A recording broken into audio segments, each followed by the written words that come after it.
नमस्कार दोस्तों, हर हर महादेव। दोस्तों, आज आपके लिए लेके आए हैं एक बिल्कुल नई और ख़ास वीडियो, जिसके अंदर हम आपको माँ वैष्णो देवी जी के जो कथा है उसके बारे में बताएंगे, ताकि आपको जो है दोस्तों पूरी जो नॉलेज है वो मिल पाए, तथा आप जब भी माता वैष्णो देवी जी दर्शन करने जाएं वहाँ पर जाकर आपको जो है पूरी इन्फॉर्मेशन हो कि आपने दर्शन कहाँ करना है, तथा कहाँ कहाँ दर्शन अगर आप नहीं करेंगे तो आपकी जो यह यात्रा है वह अधूरी मानी जाएगी। दोस्तों, इसी के लिए हमने यह वीडियो बनाया है, इसलिए दोस्तों कृपया वीडियो को पूरा देखें। परंतु दोस्तों, सबसे पहले बताना चाहेंगे, हम व हमारे चैनल की टीम द्वारा यह निर्णय लिया गया है, आप में से ही 5 भक्तों को माता वैष्णो देवी जी की यात्रा व दर्शन निःशुल्क करवाए जाएंगे। इसके लिए बस आपको इस वीडियो को लाइक करना है, इस चैनल को सब्सक्राइब करना है तथा नीचे कमेंट बॉक्स में लिखना है डन, हर हर महादेव, जय माता दी। तो दोस्तों शुरू करते हैं वीडियो को। दोस्तों, यह जो आप आगे देखने जा रहे हैं यह माँ वैष्णो जी की संपूर्ण कहानी है। कृपया वीडियो को पूरा देखें। जय माँ वैष्णो देवी, आदि शक्ति माँ जगदम्बा। जय वैष्णो देवी, माता की महिमा अपरंपार है। पुरानी कथाओं की माने तो माँ वैष्णो देवी अपने एक भगत श्रीधर की भक्ति से इतनी प्रसन्न हुई कि माता वैष्णो देवी उनकी मदद करने पहुंच गई, और इसी तरह माँ वैष्णो देवी जी ने अपनी महिमा का पूरे संसार को बोध करवाया। तभी से लेकर जो भगत हैं पूरे भारतवर्ष से वो जम्मू कश्मीर के पावन धाम माँ वैष्णो देवी आते हैं तथा यहाँ आकर अपनी पूजा अर्चना व माता के दर्शन लेते हैं। हिंदू मान्यताओं के अनुसार यह जो माता वैष्णो देवी जी का मंदिर है ये आदि शक्ति को समर्पित सबसे पवित्र जो हिंदू मंदिर है। कथाओं के अनुसार माँ वैष्णो देवी कटरा से थोड़ी दूरी पर माँ वैष्णो देवी जी के परम भक्त पंडित श्रीधर रहते थे। उनकी कोई भी संतान न होने के कारण वह दुखी रहते थे। एक दिन उन्होंने नवरात्रि पूजन के लिए कुंवारी कन्याओं को निमंत्रित किया। आज हमारे यहाँ नवरात्रि पूजन का आयोजन किया गया है। मैं आपका पूजन करना चाहता हूँ, जिसके लिए मैं आपको आमंत्रित कर रहा हूँ। मैं आपका आमंत्रण स्वीकार करती हूँ। माँ वैष्णो कन्या के रूप में आकर उन्हीं बालकों के बीच में जाकर बैठ गई। भोजन के बाद सभी कन्याएं तो चली गई, परंतु माँ वैष्णो देवी जी वहीं रही और श्रीधर से बोली, आप सबको अपने घर भंडारे का निमंत्रण दे आओ। श्रीधर ने माँ वैष्णो देवी जी की बात मान ली और आसपास के गांव में भंडारे का संदेश पहुंचा दिया तथा सबको निमंत्रित किया। लेकिन श्रीधर इस बात से चिंतित था कि वह खुद भिक्षा मांगकर खाता है तथा इतने सारे लोगों को भोजन वह कहां से करवा पाएगा। वह यह सब सोचकर वापसी लौट रहा था, तभी उसे रास्ते में बाबा गोरखनाथ व बाबा भैरवनाथ दिखे। श्रीधर उन्हें भी न्योता देने के लिए पहुंच गए। मैं आपको अपने घर भंडारे का निमंत्रण देता हूँ। अगर आप हमारे यहाँ पधारेंगे तो हम धन्य हो जाएंगे। दीनहीन कंगाल भिखारी भंडारा करवाएगा, मांग के जो खाता है खुद हमको खिलाएगा।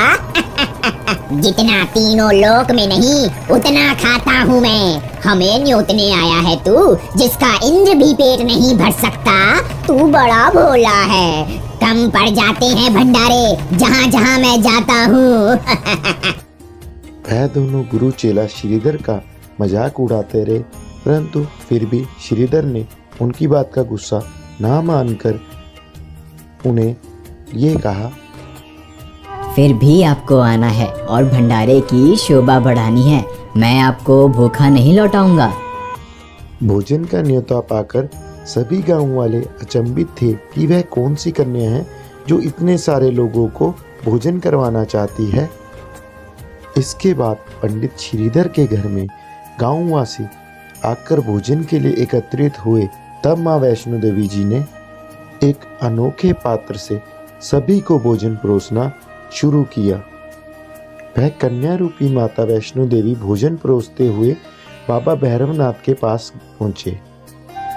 कन्या, तुम सबको अपनी इच्छा का भोजन देती हो, मुझे भी अपनी इच्छा का भोजन दो। मैं खीर पूरी की जगह मांस खाऊंगा और मदिरा पान करूंगा। ये ब्राह्मण के यहाँ का भोजन है। वैसे भी भंडारे में मांसाहार नहीं दिया जाता। किसी निर्दोष प्राणी को मारकर भूख मिटाना पाप है और मैं ये पाप नहीं होने दूंगी। लेकिन भैरवनाथ नहीं माना और जानबूझकर अपनी बात पर अड़ा रहा। भैरवनाथ को उस कन्या पर शक हो गया तथा भैरवनाथ ने जब उस कन्या को पकड़ना चाहा तो देवी माँ ने उसके कपट को पहचान लिया और वायु रूप धारण कर त्रिकुटा पर्वत की ओर उड़ चली। कहते हैं कि पर्वत पर उस समय हनुमान जी भी मौजूद थे और इस बीच हनुमान जी को जो है प्यास लग गई। वे इधर उधर पानी ढूंढने लगे लेकिन उन्हें पानी नहीं मिला। क्या ढूंढ रहे हो पवन पुत्र? मुझे बहुत जोरों की प्यास लगी है। माता ने यह सुनते ही एक धनुष निकाला और बाण निकालकर एक पर्वत पर दे मारा, जिससे एक धारा निकली जिससे हनुमान जी ने अपनी प्यास बुझाई। जय माता दी। आज यह पवित्र जलधारा बाण गंगा के नाम से जानी जाती है और ऐसी मान्यता है कि इस बाण गंगा में स्नान करने व इसका पानी पीने मात्र से ही श्रद्धालुओं के सारे दुख दर्द व पाप खत्म हो जाते हैं। इस दौरान माता ने एक गुफा में प्रवेश कर 9 महीने तक तपस्या की और दूसरी ओर भैरवनाथ कन्या रूपी माँ वैष्णो देवी जी के गायब होने से उतावला हो गया था और वह तपस्या में लीन होकर अपनी मायावी शक्ति से माँ वैष्णो देवी जी को ढूंढने लगा। तभी उससे माँ वैष्णो देवी जी के गुफा में छुपे होने का पता चला। फिर भैरवनाथ हवा की गति से उस गुफा की ओर प्रस्थान करने लगा, जहाँ उसका सामना एक ऋषि से हुआ। तू जिसे कन्या समझ रहा है वो आदि शक्ति जगदम्बा है, इसीलिए उस महाशक्ति का पीछा छोड़ दे। भैरवनाथ ने साधु की बात नहीं मानी और वह गुफा की ओर जाने लगा। साधु ने भैरवनाथ को रोकने की पूरी कोशिश की, परंतु बलपूर्वक भैरवनाथ ने साधु को हटा दिया। यह देखकर वहां माता की रक्षा के लिए हनुमान जी प्रकट हो गए तथा हनुमान जी ने भैरवनाथ से युद्ध किया, परंतु भैरवनाथ ने फिर भी हार नहीं मानी और अपनी मायावी शक्ति से विशालकाय रूप धारण कर लिया। अलख निरंजन, अलख निरंजन। हनुमान जी ने भैरवनाथ का विशालकाय रूप देखकर अपना रूप भी जो है वो विकराल बना लिया। जय श्री राम, जय श्री राम। एक बार फिर दोनों के बीच भयंकर युद्ध हुआ। हनुमान जी ने गदा से भैरवनाथ के ऊपर एक कड़ा प्रहार किया। तेरा अंत आ गया है भैरवनाथ। अब देख तुझे मेरी गदा के प्रहार से कौन बचाता है। तुझे मेरी शक्तियों का अंदाजा नहीं वानर, ये ले। लेकिन भैरवनाथ भी कम नहीं था। उसने अपनी कटार से हनुमान जी का डटकर सामना किया। इस बीच जब वीर हनुमान निढाल होने लगे,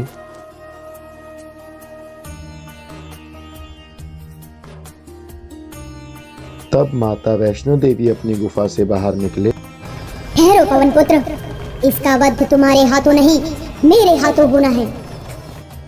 हनुमान जी माता को प्रणाम कर दूर हट गए। तभी भैरवनाथ जोर जोर से हंसने लगा। मैं कहती हूँ अब भी मान जाओ और चले जाओ यहाँ से। बार बार मना करने के बावजूद भैरवनाथ माता की बात नहीं मानता है। माता जी अब क्रोधित होकर भैरव की ओर त्रिशूल को फेंकती हैं तथा भैरव त्रिशूल से बचने के लिए दूर दूर भागने लगता है, परंतु जो त्रिशूल होता है वह भैरवनाथ का पीछा करता ही रहता है और उसके सिर को धड़ से अलग कर देता है।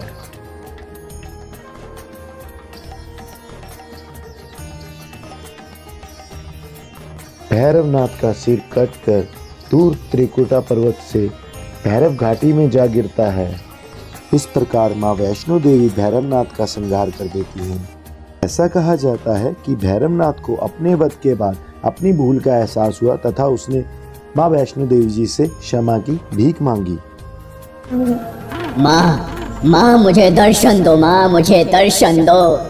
भैरव हे माँ आदि शक्ति जगदम्बा, मुझे क्षमा कीजिए माँ। आपके दर्शन कर मैं धन्य हो गया। मुझे मरने का कोई दुख नहीं है। मैं आपके हाथों से मरना चाहता था, क्योंकि मेरी मृत्यु स्वयं आदि शक्ति के हाथों से हुई है। अब मुझे सीधे मोक्ष की प्राप्ति होगी। हे माँ जगत जननी, मैं आपके इस रूप से अपरिचित था। यदि आपने मुझे माफ नहीं किया माँ, तो ये संसार मुझे पापी कहेगा, मुझे धुतकार देगा। तुम्हारी क्या इच्छा है भैरवनाथ? हे माँ जगत जननी, आप कुछ ऐसा उपाय कर दीजिए जिससे लोग मुझे भविष्य में पापी कहकर ना पुकारे माता। भैरवनाथ, अंत समय में तुमने मुझे ना कहा, मेरी आराधना की और अपने किए हुए पापों का प्रायश्चित किया है। जाओ, मैं तुम्हें क्षमा करती हूँ और वरदान देती हूँ कि आज से तुम्हारी भी पूजा होगी। मेरे भक्त मेरे दर्शन के बाद तुम्हारे दर्शन कर अपनी मनोकामनाएं पूर्ण करेंगे। तुम्हारे दर्शन के बिना मेरी आराधना अधूरी मानी जाएगी। तुम्हारे घर पर से चलकर भक्त मेरी गुफा में प्रवेश करेंगे, तभी उनकी यात्रा सफल होगी। जय माता दी। उसी मान्यता के अनुसार यदि कोई भी भगत जो है माँ वैष्णो देवी जी के दर्शन करने के लिए जाते हैं तथा उन्हें माता वैष्णो जी दरबार से 4 किलोमीटर ऊपर जो है बाबा भैरवनाथ जी का जो है दर्शन करने जरूरी हो जाते हैं, क्योंकि उनके दर्शन के बिना माँ वैष्णो देवी जी के जो दर्शन है वह अधूरे माने जाते हैं। दोस्तों, यही थी माँ वैष्णो देवी जी की संपूर्ण गाथा। आशा करता हूँ दोस्तों आपको यह वीडियो पसंद आई होगी। जिन भाइयों को वीडियो पसंद आई कृपया वीडियो को लाइक करें तथा चैनल को सब्सक्राइब कर लें। हम अपने चैनल पर यात्रा व यात्रा से जुड़ी एकदम लेटेस्ट जो वीडियोज़ होती हैं वो लेकर आते रहते हैं। धन्यवाद। हर हर महादेव।